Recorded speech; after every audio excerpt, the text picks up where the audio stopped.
कि जब प्रधानमंत्री जी ने किसानों की 2014 में आय दुगनी करने की बात कही थी, आज हम कहां खड़े कि किसान इस समय पीड़ित है, त्राहिमाम मचा हुआ है क्षेत्र के अंदर। आज सरकार कहीं भी जॉब देने में असमर्थ होती चली जा रही है।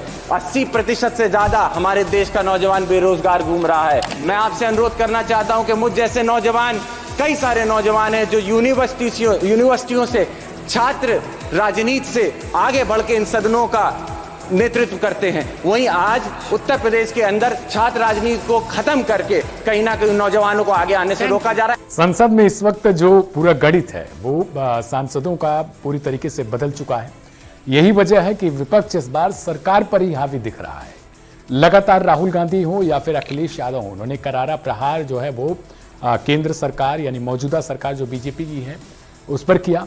अब इसके बाद से अब शिवपाल के लाल यानी आदित्य यादव जो बदायूं से सांसद चुने गए हैं इस बार, वो भी सरकार पर हमलावर दिखाई दिए। बदायूं से सांसद आदित्य ने किसानों को लेकर मांग उठाई, इसके अलावा युवाओं पर उन्होंने बोला। किसानों पर जो मांग उठाई उसमें उन्होंने कहा कि बजट में बहुत सारी चीजें अपेक्षाकृत थी लेकिन कुछ भी नहीं दिखा। किसानों से लगातार एक तरीके से छल किया जा रहा है। एमएसपी जो उनकी मांग है, जो शुरुआत से लग रहा था सरकार कह रही थी कर देंगे लेकिन मिनिमम सपोर्ट प्राइस जो है वो उन्हें दिया ही नहीं जा रहा है। यानी जो उनकी फसलें हैं वो न तो सही दामों पर बिक पा रही हैं, ना ही किसान जिसे आय दोगुना करने का वादा किया गया था वो कुछ भी नहीं ऐसा हो पा रहा है। सुनिए। माननीय सांसद श्रीयुक्त आदित्य यादव जी। बहुत बहुत धन्यवाद अध्यक्ष महोदय। सर्वप्रथम मैं सदन का और मेरे निर्वाचन क्षेत्र बदायूं की जनता का धन्यवाद दूंगा कि संसद में आज मुझे अपनी बात रखने का मौका दिया है। अध्यक्ष महोदय, जहां बजट की चर्चा में मुझे अपनी बात रखने का मौका दिया गया है, वहीं जब वित्त मंत्री जी बजट में अपना बजट पेश कर रही थी उस समय पे बहुत बड़ी बड़ी बातें किसानों को लेकर कही गई, नौजवानों को लेकर कही गई, महिलाओं के लिए कही गई। लेकिन सच्चाई तो ये है कि जहां हमारा देश कृषि प्रधान देश है, 60% से ज़्यादा आबादी किसानी में आज है, वहीं जब सरकार किसानों की बात करती है तो हम सभी को और किसानों को भी याद आता है कि जब प्रधानमंत्री जी ने किसानों की 2014 में आय दुगनी करने की बात कही थी, आज हम कहां खड़े। हमने देखा इन 10 सालों में किस तरीके से किसान आंदोलन के जरिए अपनी जो भूतपूर्व मांगे थी, एमएसपी की मांगे, क्योंकि जब हम स्वामीनाथन कमेटी की बात करते हैं तो सामने से पक्ष के लोग हल्ला करते हैं कि हमने स्वामीनाथन कमेटी को लागू किया है, लेकिन सच्चाई अध्यक्ष महोदय ये है कि स्वामीनाथन कमेटी की जो मूल सोल था, जो थी एमएसपी न्यूनतम समर्थन मूल्य, आज भी ये सरकार उसको लागू नहीं कर पाई है। और सरकार इस बात को याद रखे कि जब सर्दी, गर्मी, बारिश और धूप हमारे इस देश का किसान झेल रहा था, सरहद पे बैठा हुआ अपनी मांगों के लिए लड़ाई लड़ रहा था, उस समय पर यह सरकार ने अपना मुंह फेर कर उस किसान का अपमान किया है।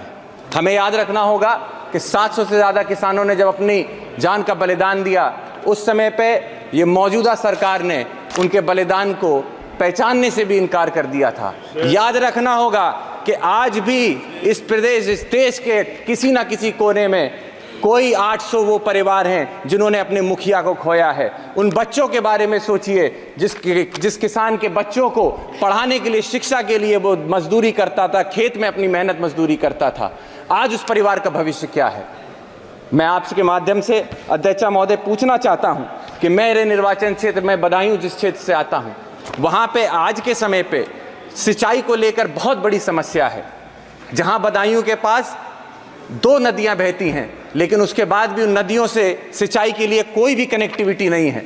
मैं आपके माध्यम से सरकार से अनुरोध करना चाहता हूं कि आने वाले समय में उन किसानों के लिए सिंचाई के लिए क्या हम लोगों ने प्रावधान किए हैं। अध्यक्ष महोदय, मैं आपके माध्यम से सरकार को बताना चाहता हूं कि इस समय मेरे लोकसभा क्षेत्र के अंदर सारे किसान ट्यूबवेल के ऊपर निर्भर हैं और इस समय पे बिजली की ये स्थिति है कि गांव के अंदर 10-10, 15-15 दिन तक हम बिजली नहीं आपूर्ति दे पा रहे हैं।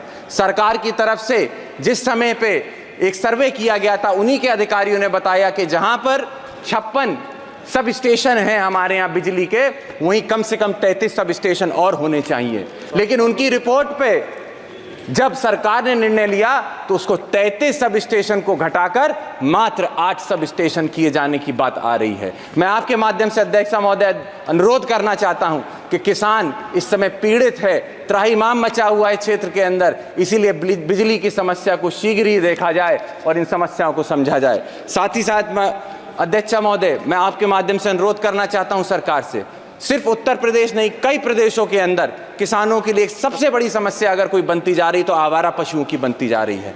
जहां किसान और उसके परिवार को दिन दिन भर इस चरकती धूप में खेती करनी होती है अपनी फसल के लिए, अपनी फसल की उपजाऊ दाम के लिए खेतों में मेहनत करता है, वहीं वो रात रात भर जाग कर अपनी फसल की रखवाली उन आवारा पशुओं से करता है। वही आवारा पशु जब रात में खेत चर जाते हैं तो किसान का नुकसान होता है, और वही आवारा पशु जब सड़क पे जाता है तो किसी ना किसी नौजवान की या महिला की जान लेने का काम करता है। अध्यक्ष महोदय, मैं आपके माध्यम से अनुरोध करूंगा सरकार से कि जहां आप किसानों की बात करती हैं, मैडम मेरी फर्स्ट टाइम स्पीच है, बस 2 मिनट और दे दें। 2 मिनट मैं आपके माध्यम से अनुरोध करना चाहता हूं अध्यक्ष महोदय कि जहां किसानों की बात की जाती है वही किसान सम्मान निधि को देखकर सरकार अपनी पीठ थपथपाती है। मैं आपको बताना चाहूंगा कि आंकड़े कहते हैं कि रूरल सेक्टर के अंदर जहां पे खरीद की क्षमता घटती जा रही है, निश्चित तौर पे हमें समझना होगा कि किसान सम्मान निधि किसी काम की नहीं है।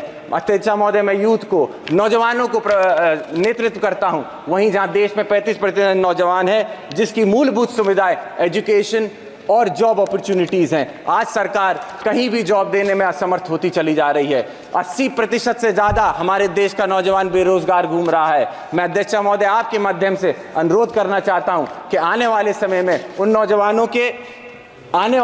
नौजवानों के रोजगार के लिए कुछ ना कुछ ये सरकार करने का काम करे। साथ ही में मैं आपसे अनुरोध करना चाहता हूं कि मुझ जैसे नौजवान, कई सारे नौजवान हैं जो यूनिवर्सिटियों से छात्र राजनीति से आगे बढ़ के इन सदनों का नेतृत्व करते हैं, वहीं आज उत्तर प्रदेश के अंदर छात्र राजनीति को खत्म करके कहीं ना कहीं नौजवानों को आगे आने से रोका जा रहा है। आखिरी मैडम, लास्ट है मैडम, छात्रों के लिए मैं ये कहना चाहूंगा, इलाहाबाद यूनिवर्सिटी जैसी संस्थाओं के अंदर जहां हॉस्टल की फीस बहुत कम रखी जाती थी सिर्फ इसलिए ताकि किसानों को कहीं ना कहीं किसानों के बच्चे पढ़ लिख सके, वहीं 400% अगर ये फीस को बढ़ाया जाता है तो निश्चित ही तौर पे किसानों के लिए ये एक बनने की बात होगी।